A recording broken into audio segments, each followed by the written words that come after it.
All right, all of the workers are working, so it's going to be a little bit noisy in here. And I think I can deploy a noise reduction program to get the harmonics of those fans from my voice.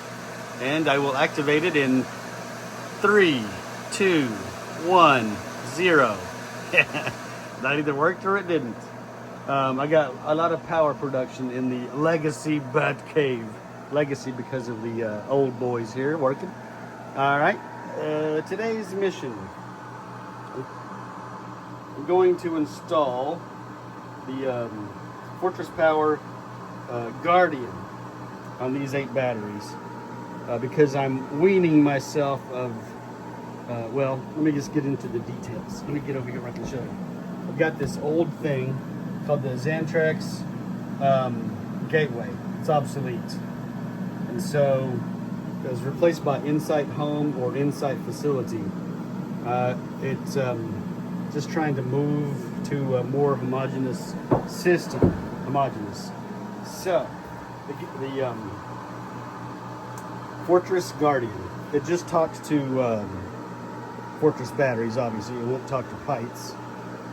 I don't think there's any way to do that because, you know, it's a... Well, let's open it up and look here. There's the cable that goes to the batteries directly. Right there.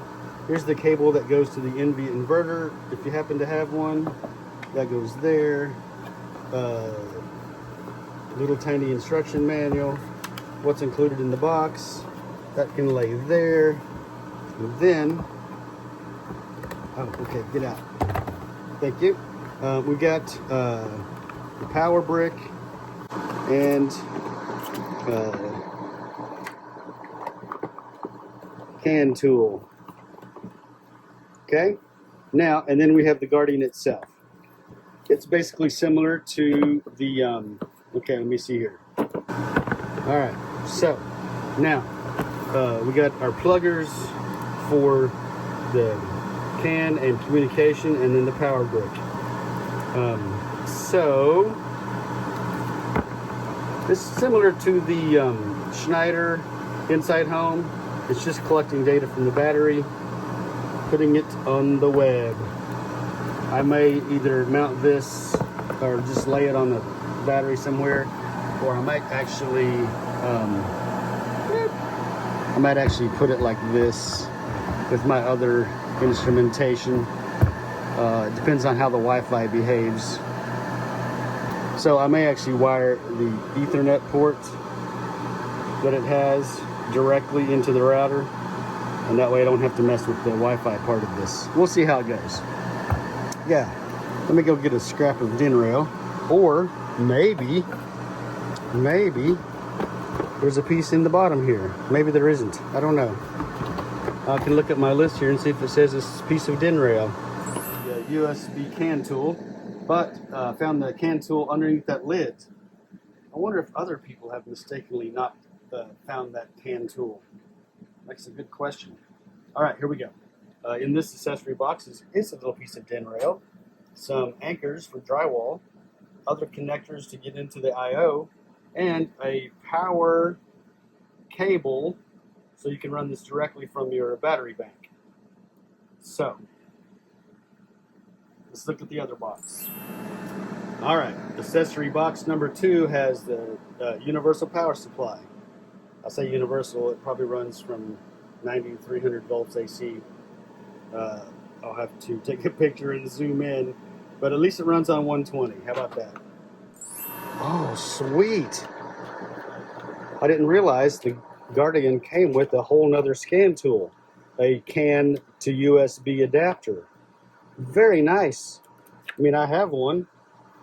I mean, it's laying here, hooked up to that laptop. Sweet. That is actually a bonus item. For the price of this, you get the USB to CAN tool. That adds some value. Perfect. All right, the USB CAN tool includes a USB cable, which is A to, I don't know what they call B maybe, printer, the printer style, the square one, A to B. And then a little short Ethernet cable, RJ45 to specifically for this can tool right there. This plug was already installed there. That's how it normally comes. See, like that. This unplugs, which is nice. And then a short cable, eVolt or eFlex. Now, what else?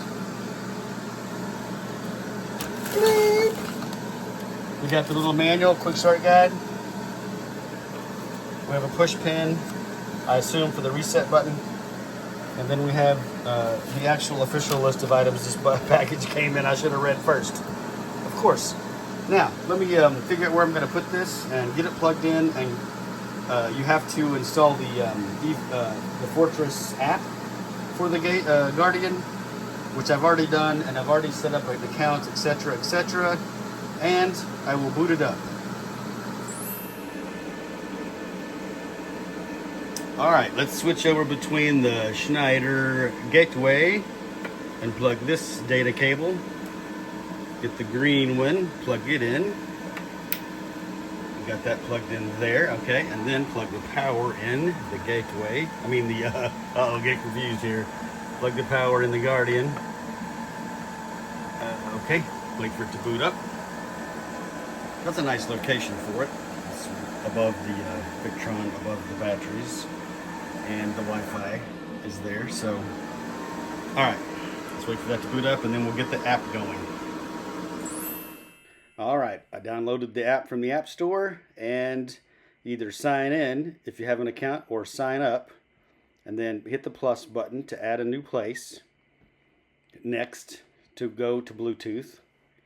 It will look for the device on the Bluetooth scan. You find the device if you're nearby, then select the Wi-Fi that you have found and name the place, and then go to the place on your list of places. You'll see the battery state of charge. Down below you can select devices, and then you can see all the devices available to you. Let's summarize the Fortress Guardian. This was a very simple installation. It's hooked the cable up, the data cable from the battery to the Guardian, the power cable. They have two different kinds of power cables. One is just a little brick, 5 volts I guess, or 48 volts, or whatever it is. And then the other one is a DC cable, which I showed you in the video, that lets you connect it directly to the battery circuit. So I do have the battery circuit here. That would be an easy thing to do when the time comes to add. When I go to add another Links distributor, I will make a way for that cable to be already there.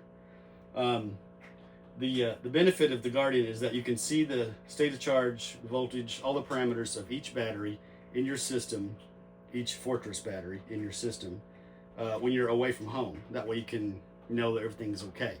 I have this legacy Outback inverter, which I find to be a nice inverter still, and so it does not communicate to batteries, and it does have a current shunt in there. It can tell you what it believes the percentage of state of charge is, which is nice. But this gives you one more layer of information that you can use whenever you're monitoring your system. What happened was, after I installed this, and I did notice a couple times this battery number 3 had some air light and lower state of charge than the rest of them. With the Guardian, I was able to easily track that for a couple days and realize there was something amiss right here. So I did discover that the negative battery cable was poorly made by someone, and a crimp, crimp wasn't tight enough. So I replaced that crimp. It's been working great since then, no problem. And this is after I moved these 4 batteries. So when I moved these 4 batteries, one of my crimps wasn't perfect. So that's what happened. All right, in summary, this is a great product, and I recommend the Fortress Guardian if you have Fortress batteries. Thanks for watching.